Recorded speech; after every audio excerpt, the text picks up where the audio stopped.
Confieso algo que todavía me duele pronunciar. Arrastré una imagen de la Virgen por la calle, frente a mis propios hijos y vecinos, solo para burlarme de la fe de mi familia. Creí que ese gesto me hacía fuerte, pero en realidad fue la señal de cuán roto estaba por dentro. Aquella misma noche, mientras mi esposa lloraba en silencio con un rosario en las manos, recibimos la noticia que cambiaría todo. Mi hijo había desaparecido otra vez, hundido en un mundo oscuro del que ya no sabíamos cómo sacarlo. A las 7 de la mañana siguiente nos dijeron que su vida estaba en peligro, que quizá no volvería a cruzar la puerta de nuestra casa.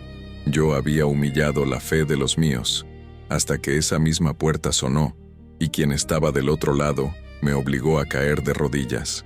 Quédate hasta el final y lo entenderás. Yo era un hombre convencido de que la fe era solo una excusa para los débiles. Desde joven me burlaba de todo lo que oliera a religión, procesiones, novenas, rosarios en familia. Decía que eran muletas emocionales y que solo servían para manipular a la gente sencilla. Con el tiempo, esa soberbia se transformó en rabia contra lo que más amaban los míos, su fe. Recuerdo discusiones interminables en la mesa. Mi madre encendía una vela y yo la apagaba con un soplido burlón. Mi esposa me pedía silencio cuando rezaba con los niños, y yo respondía subiendo el volumen del televisor, riendo mientras les gritaba que estaban perdiendo el tiempo. Me gustaba provocar, herir, mostrar que yo tenía el control. El día más oscuro fue aquel en que, después de una pelea con mi esposa, salí a la calle con una imagen de la Virgen que estaba en la sala. La arrastré por el suelo frente a mis hijos mientras gritaba que el yeso no salva a nadie. Los vecinos miraban desde las ventanas, algunos con lágrimas, otros con indignación. Mis hijos se escondieron detrás de su madre, temblando de vergüenza y miedo. Ese gesto no solo humilló la fe de mi familia, rompió la confianza que quedaba en nuestro hogar. A partir de ese día, mi esposa me miraba como si no me reconociera. Sus ojos decían todo lo que su boca callaba. Te has convertido en un extraño para nosotros. Mis hijos, que antes me buscaban para contarme sus cosas, comenzaron a alejarse. La casa se llenó de silencios fríos, de miradas cortas, de puertas cerradas. Yo, sin embargo, seguía justificándome. Mejor que aprendan a no creer en tonterías. En realidad, me estaba quedando solo. Por dentro, había un vacío que intentaba disimular con gritos y soberbia. No lo reconocía en ese momento, pero cada burla, cada gesto de desprecio, era una piedra más en la muralla que levantaba contra mi propia familia. Mientras ellos buscaban consuelo en la oración, yo buscaba excusas para ridiculizarlos, y cuanto más hería, más profundo era el hueco que crecía en mi interior. Lo que no sabía entonces era que esa arrogancia sería puesta a prueba, y que el dolor de un hijo me llevaría al límite de mis fuerzas. Lo que sembré en desprecio, lo recogería en lágrimas. Si en este momento sientes que tu familia también sufre por la distancia, por la incomprensión o por la rebeldía de alguien, escribe ahora en los comentarios el nombre de esa persona. Hoy rezamos juntos por cada nombre, y este relato puede convertirse también en tu esperanza. Suscríbete ahora mismo a este canal y dale me gusta a este video para que más familias puedan escuchar este testimonio y encontrar esperanza bajo el manto del Sagrado Corazón. La herida más profunda no vino de mis burlas, sino del dolor que atravesó mi propio hogar. Todo comenzó con mi hijo mayor, aquel en quien yo había puesto tantas expectativas. Al principio eran pequeñas ausencias. Llegaba tarde, se encerraba en su cuarto, evitaba las conversaciones. Yo lo atribuía a la adolescencia, a la rebeldía natural. Pero pronto, la verdad salió a la luz como un golpe inesperado. Estaba atrapado en las adicciones. Las primeras veces que desapareció por 2 o 3 días, mi esposa me decía con voz quebrada, «Busquémoslo, no sabemos dónde está». Yo respondía con frialdad, «Ya volverá, que aprenda a vivir solo». Pero cuando volvía, lo hacía con los ojos perdidos, el cuerpo delgado, la piel pálida y un silencio que me taladraba el alma. Las discusiones se hicieron inevitables. Yo lo enfrentaba con gritos, exigiéndole explicaciones, empujándolo contra la pared. Él me respondía con rabia, insultos y portazos. Mi esposa lloraba. Mis otros hijos se escondían en su habitación, y la casa entera se llenaba de un eco doloroso. Gritos, llantos, silencio. Las noches se convirtieron en un infierno. Mientras mi esposa se arrodillaba con el rosario entre las manos, yo daba vueltas en la sala, encendiendo cigarrillos uno tras otro, con el corazón endurecido. Ella repetía: «El Sagrado Corazón no nos va a abandonar». Yo respondía con burlas: «Tu Dios está ciego, no ve lo que pasa aquí». Pero en el fondo, mi voz temblaba porque sabía que no tenía fuerzas para salvar a mi hijo. Los vecinos empezaron a murmurar: «Ese muchacho anda en malos pasos». Cada comentario era una puñalada al orgullo que yo mismo había levantado como escudo. No podía controlar a mi hijo, no podía proteger a mi familia. Sentía que todo lo que yo creía dominar se me escapaba de las manos como agua entre los dedos. La herida se volvió insoportable la noche en que no regresó. Pasaron las horas y nadie sabía dónde estaba. Mi esposa, con lágrimas en los ojos, encendió veladoras en la mesa, pidiendo protección. Yo, lleno de rabia, apagué una con mis manos y grité: «Basta ya de rezos, eso no sirve». Pero cuando vi sus manos temblorosas entendí que algo más grande que mi orgullo estaba en juego. La vida de nuestro hijo. Ese vacío en la casa, ese silencio que parecía gritar su ausencia, me atravesó como una espada. La herida ya no era solo de mi hijo, era mía, de mi esposa, de toda la familia. Era como si la sombra de la muerte hubiera entrado a vivir entre nosotros. Y fue en medio de esa oscuridad cuando apareció, casi como una burla, un pequeño signo que yo no supe leer. Todavía, en medio de esa tormenta empezaron a llegar señales que yo me negaba a reconocer. Eran pequeños destellos de fe, luces que se encendían en la oscuridad, pero que yo apagaba con la misma furia con que había arrastrado aquella imagen por la calle. Una tarde, al volver del trabajo, encontré en la puerta de la casa un folleto. Alguien lo había dejado doblado cuidadosamente, y en la portada se veía el Sagrado Corazón de Jesús rodeado de llamas y con una corona de espinas. Abajo decía: «Venid a mí todos los que estáis cansados y agobiados, y yo os aliviaré». Apenas lo tomé en mis manos, sentí una mezcla de incomodidad y rabia. Lo arrugué sin leerlo, y lo tiré al cesto de basura. Mi esposa lo recogió en silencio, lo alisó con ternura, y lo guardó en su Biblia. Yo, con sarcasmo, le dije: «¿De verdad crees que un papel barato va a salvar a nuestro hijo?». Ella no respondió, pero sus ojos brillaban con la fe de quien se aferra a lo único que le queda. Otra noche, mientras buscaba ropa en el cajón de mi madre anciana, encontré una estampa gastada del mismo corazón de Jesús. Detrás, escrito con su letra temblorosa, decía: «Por mi nieto, que vuelva a casa sano y salvo». Esa simple frase me atravesó por dentro, pero mi reacción fue arrancarla de mis manos y dejarla sobre la mesa con desprecio. «Esas oraciones no lo van a traer de vuelta», murmuré con la voz cargada de veneno. El tercer llamado fue en sueños.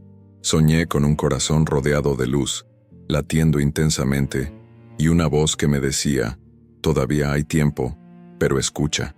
Desperté sudando, con la sensación de que algo quería alcanzarme, pero mi orgullo me cegó. «Solo son tonterías, es mi cabeza cansada». Cada signo que llegaba era un recordatorio de lo que yo había rechazado toda mi vida: la fe, la oración, la entrega, y yo respondía siempre con burla, con ira, con resistencia. Mientras tanto, el silencio de la ausencia de mi hijo se hacía insoportable. Cada día sin noticias era una daga más en el corazón de la familia. Yo veía a mi esposa pasar las cuentas del rosario como quien cuenta lágrimas. Veía a mi madre encender una vela como quien graba un grito en la oscuridad. Y yo, en lugar de unirme, me encerraba en mi orgullo, como si esa coraza pudiera salvarme del dolor. Pero en el fondo, aunque no lo decía, algo dentro de mí empezaba a quebrarse, porque los signos eran demasiado claros para ignorarlos. Algo, o alguien, estaba llamando, y justo cuando pensé que podía seguir resistiendo, llegó una llamada muy distinta, una que me pondría contra el reloj. Esa llamada todavía resuena en mi memoria como un trueno en medio de la noche. El teléfono sonó de manera insistente, y al contestar, una voz fría y desconocida pronunció las palabras que me helaron la sangre: «Si tu hijo no aparece en 24 horas, no lo volverás a ver». Sentí que el suelo se abría bajo mis pies. No era una desaparición cualquiera, no era una fuga más. Era una amenaza directa, clara, definitiva. Tenía exactamente un día para enfrentar la posibilidad más terrible: perder a mi hijo para siempre. La casa entera se paralizó. Mi esposa, al escucharme repetir aquellas palabras, cayó de rodillas, rezando en voz alta como nunca antes. Mi madre temblaba, abrazando la estampa del Sagrado Corazón contra su pecho. Yo, en cambio, me quedé inmóvil, como una estatua quebrada.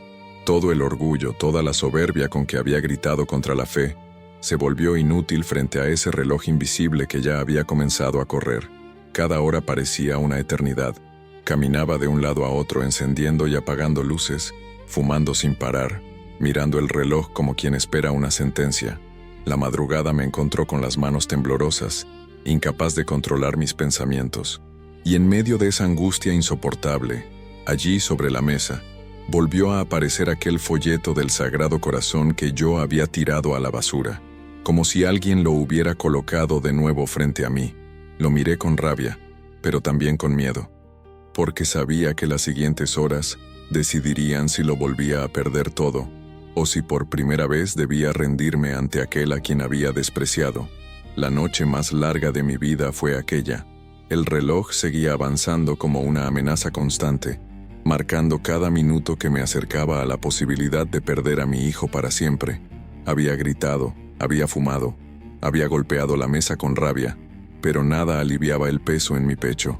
A las 3 de la madrugada, cuando todos en casa intentaban descansar entre lágrimas y oraciones, yo me quedé solo en la sala.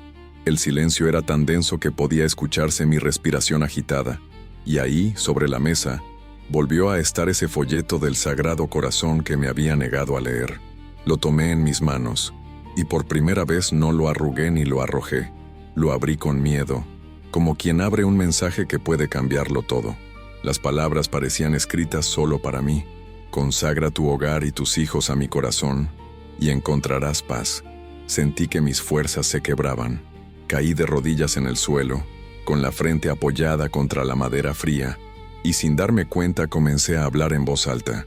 No era un rezo aprendido, no era una fórmula repetida, era un grito desesperado que salía desde lo más profundo de mi alma.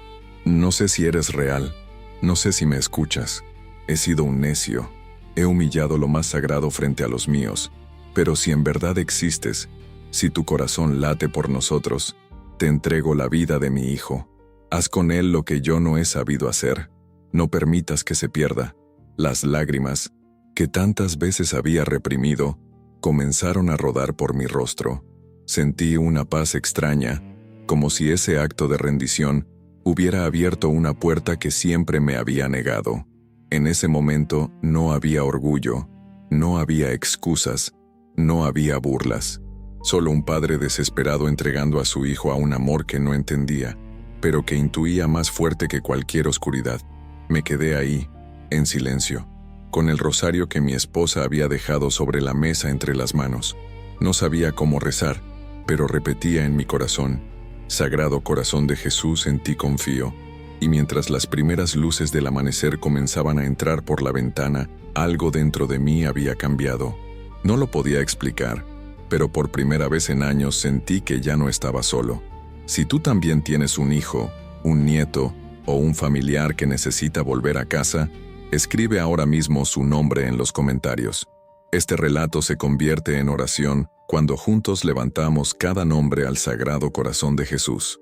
El amanecer llegó cargado de un silencio extraño, como si la casa entera contuviera la respiración.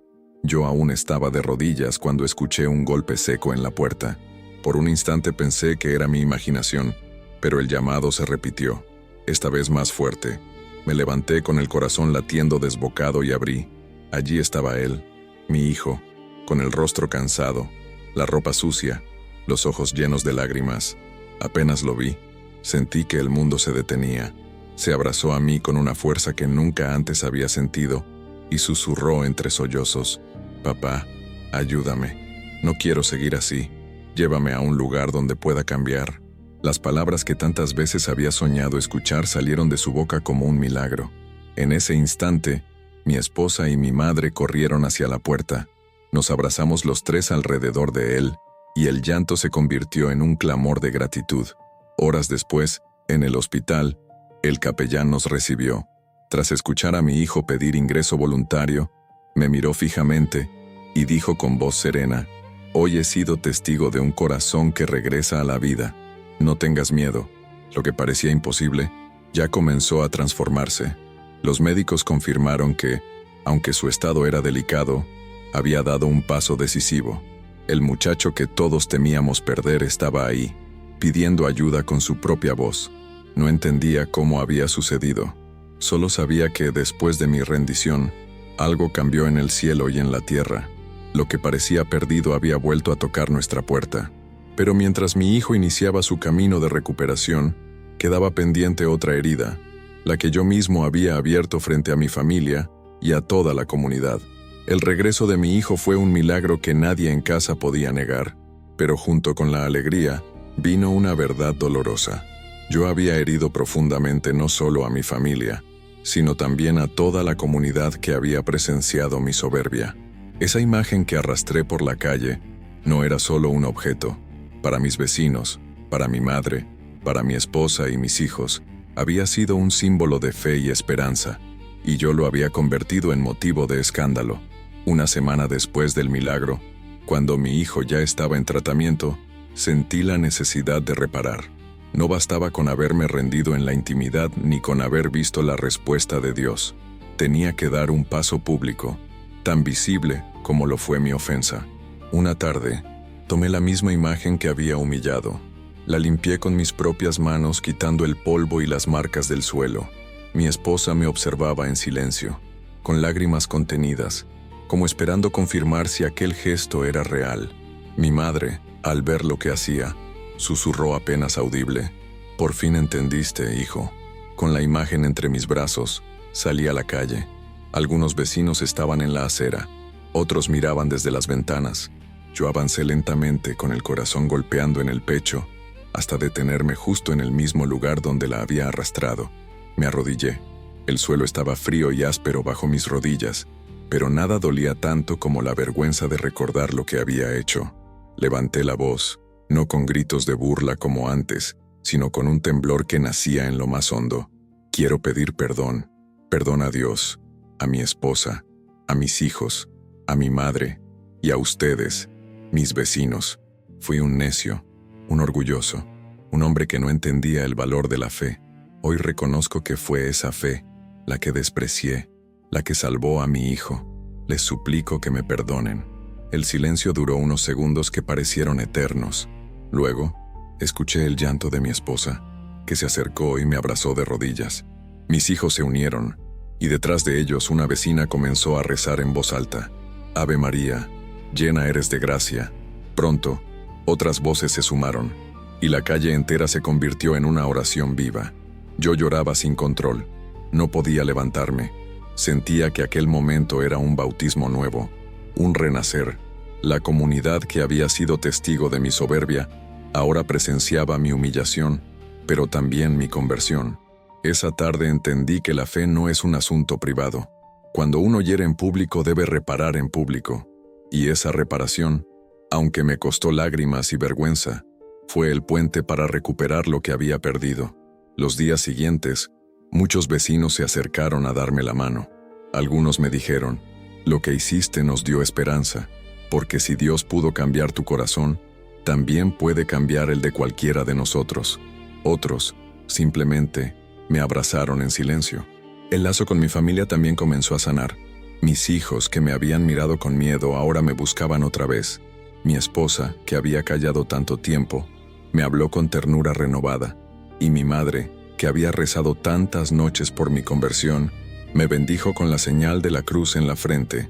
Pero aunque la comunidad me había perdonado y mi familia me había abrazado, yo sabía que faltaba un paso más.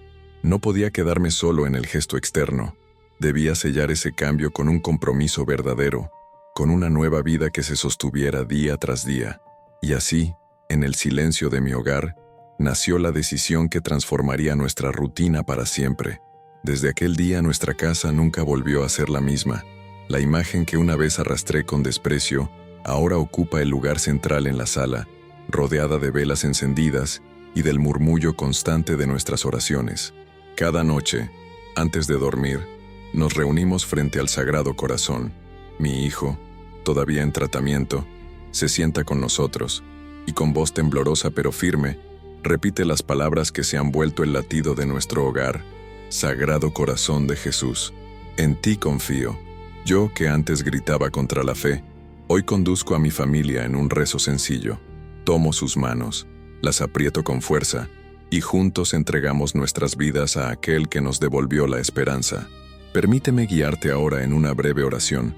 Señor Jesús, Sagrado Corazón que late por amor a nosotros, recibe nuestras heridas, nuestras culpas y nuestras familias.